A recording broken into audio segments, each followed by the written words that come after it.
Chapter 2. Defiance. It was a very busy morning in the main tunnel that led through the center of Grey Mountain and up to the king's castle. Even I grimaced as he made his way through. He had hoped for the smallest amount of traffic possible. The main tunnel was where the majority of business was conducted in the kingdom.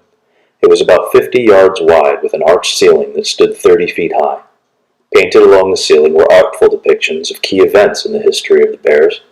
The bears were very proud of their history, and most adults could name each painted scene on the ceiling by heart. Yet in contrast, the walls of the tunnel were bare, with the exception of torches to light the way. This was so merchants and traders could set up stands in the unoccupied spaces. There were many stands where bears could purchase things to decorate their cave. Patterned blankets, tapestries, and colored rugs hung in display. Soft mattresses filled with straw or feathers leaned against the walls. Paintings of King Irontooth could be purchased, as well as recreations of some of the historical events that adorned the ceiling of the tunnel. Strongback's lighting of the Everflame was a particular favorite. The metal workers had their section of the tunnel, where they sold pots, utensils, and tools. The woodworkers did a bit better for themselves, as they sold tables and cabinets for storage.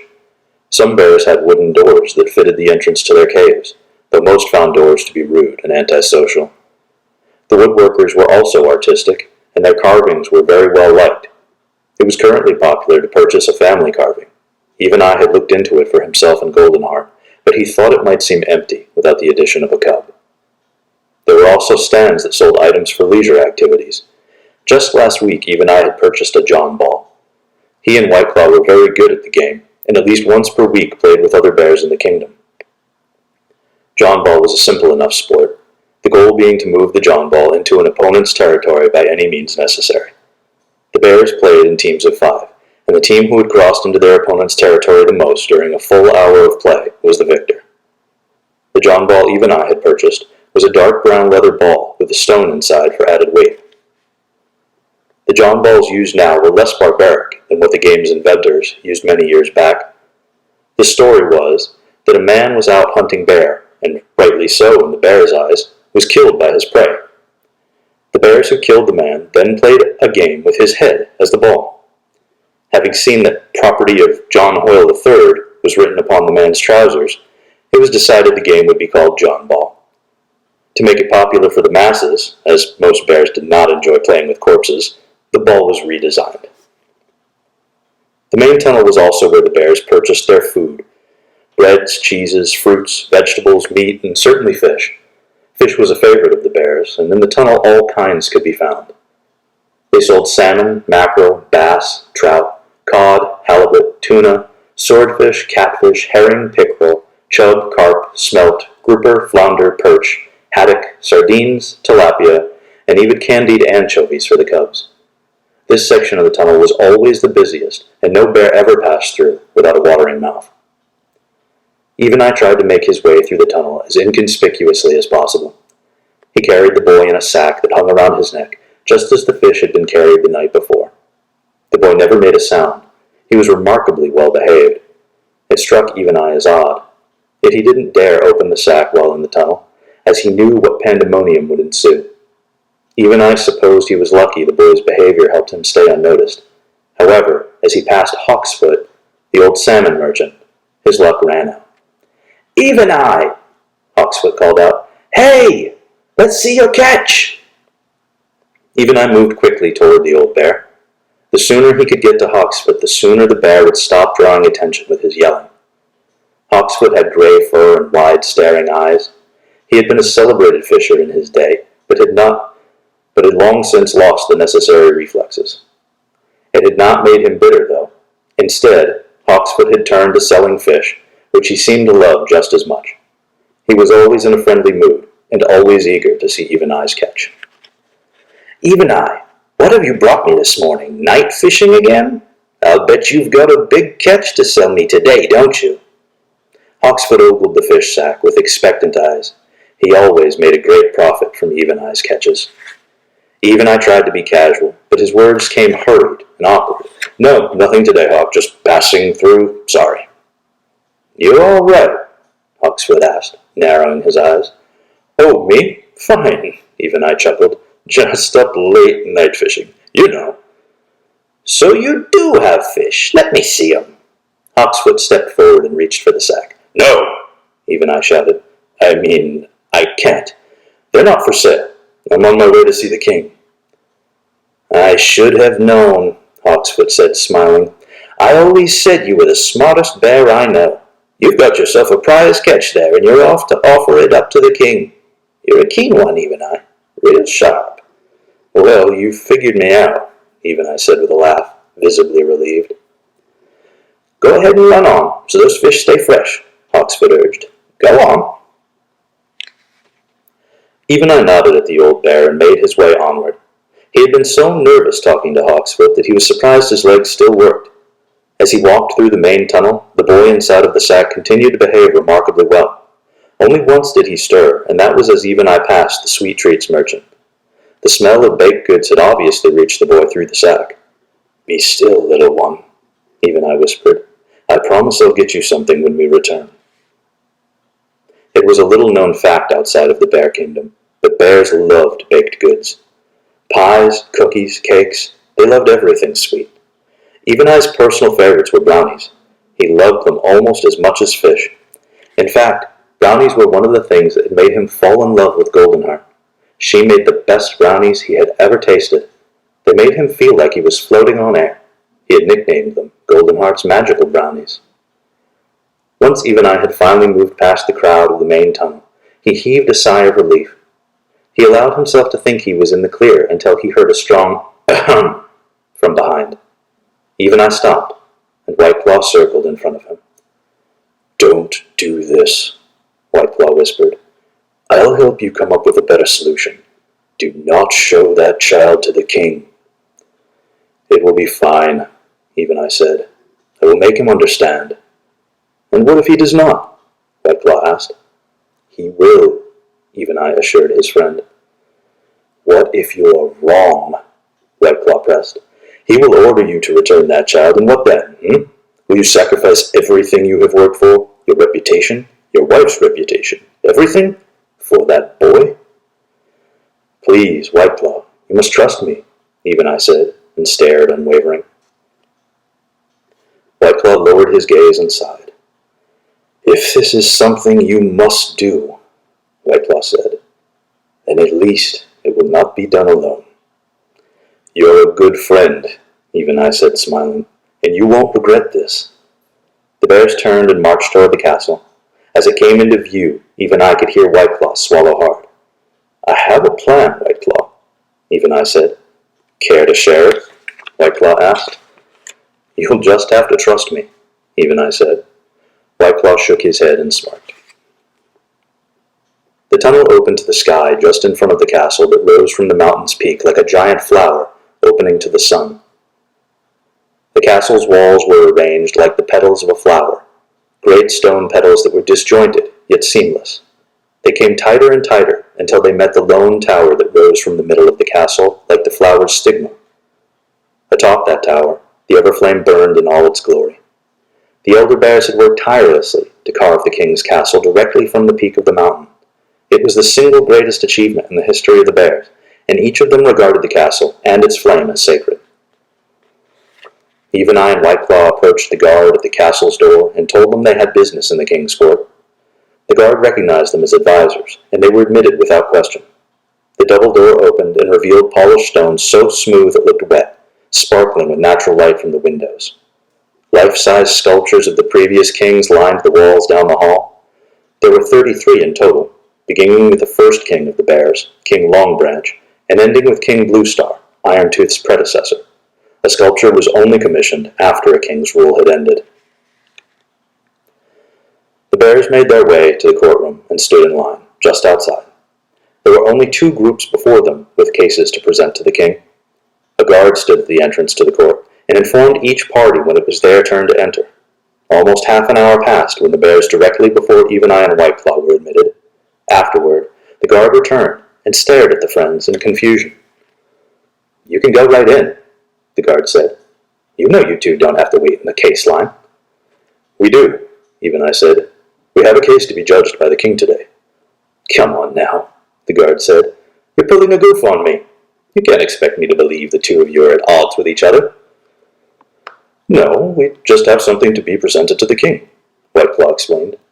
Ah, the guard nodded his head, rolled back and forth on the balls of his feet, and then pointed at the bulging sack. What's in the bag? None of your business, Whiteclaw growled. Fine, the guard muttered. Have it your way. A few minutes passed, and the sound of a gong was heard, signaling a decision by the king in the current case. The guard opened the door to the court and extended his arms, motioning Even-Eye and Whiteclaw to enter. The bears walked to the center of the room and stood upon a large star etched into the polished stone. They turned to face the king, whose throne sat at the top of a short series of steps with 5 guards to each side.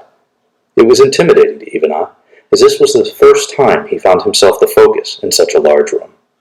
About 200 bears sat in attendance today, but the room could easily fit 1,000. Bleachers lined the side walls as well as the back wall. Both bears felt small as they looked through the open ceiling to see the Everflame high overhead. It took them a moment to muster their courage before they addressed the king.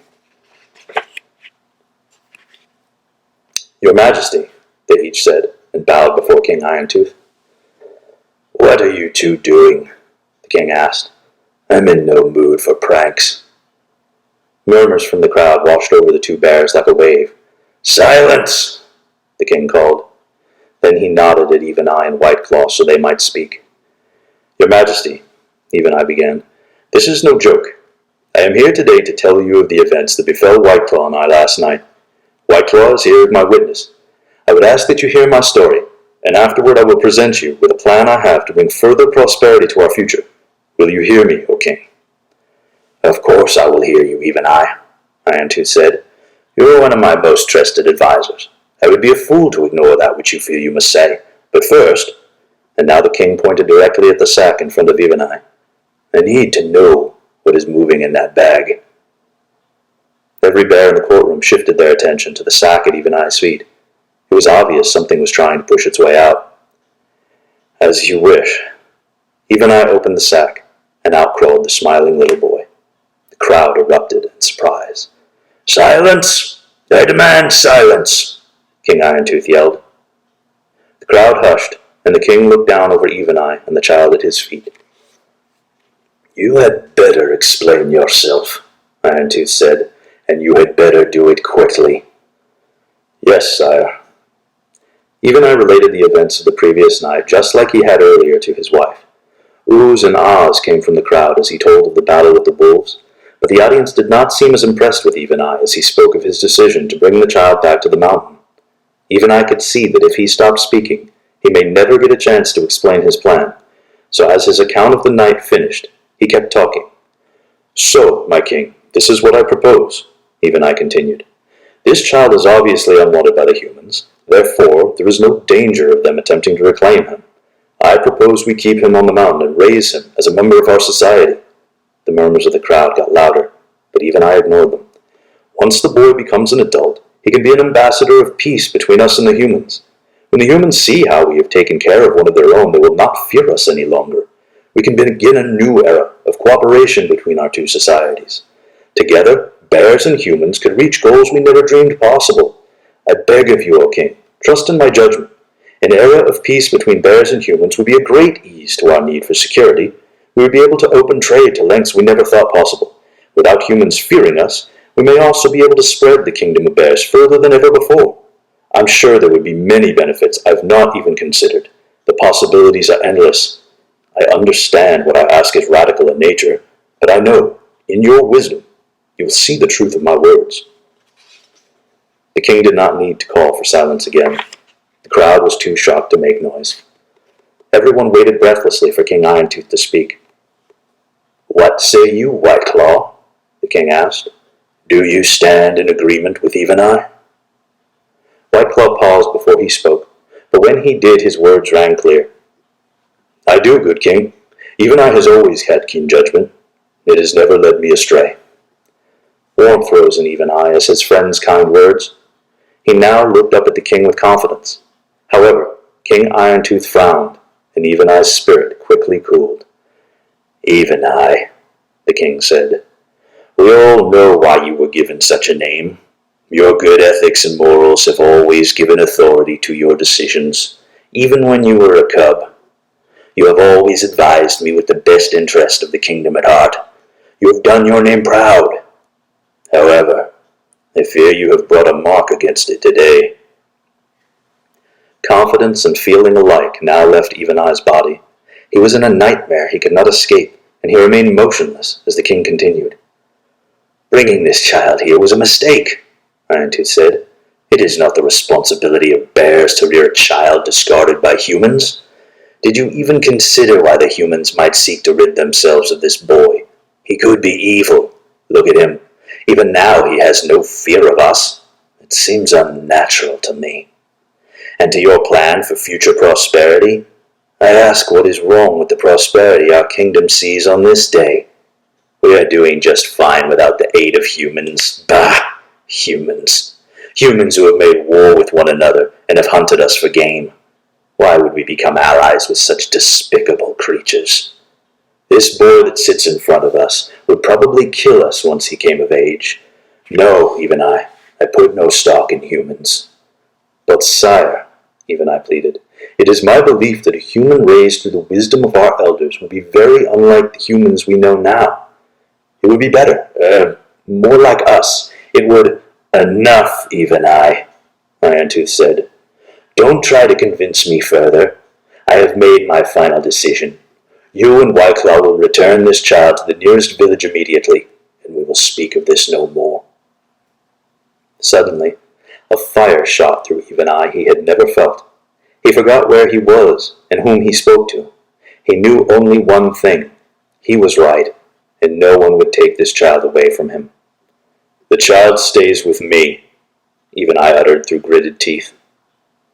Cries of astonishment came from the crowd like the winds of a storm.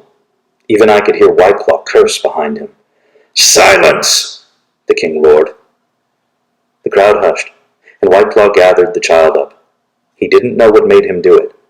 Later he would reason it was done out of fear for the boy, but in the eyes of the king it looked like defiance. Irontooth looked down upon Eveneye and Whiteclaw with his lips curled.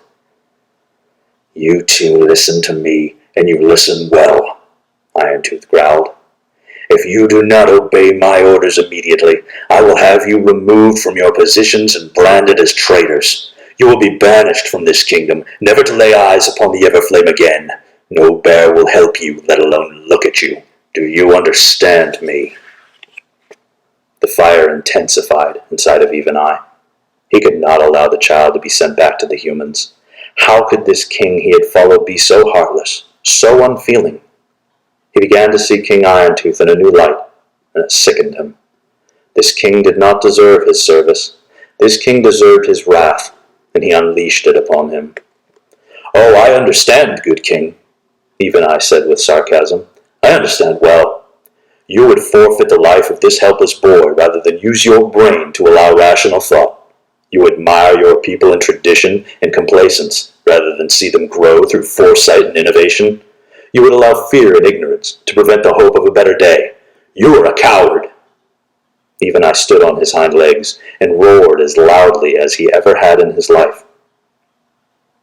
Whiteclaw and the child trembled behind him, and Whiteclaw muttered, "Don't do this, Even. Please, stop." Eveneye didn't hear his friend as he stood in the center of the court. Every bear in attendance knew what was about to happen, though not one of them could believe their ears as Eveneye spoke the words of fate. "O king, you have fallen in mine eyes, and I no longer stand at your side. To you, I challenge!" Eveneye's words echoed through the chamber like thunder. No one moved. No one spoke. King Irontooth's eyes were bloodshot with rage. His claws dug deep into his throne, and his jaw shook as he said, "So be it."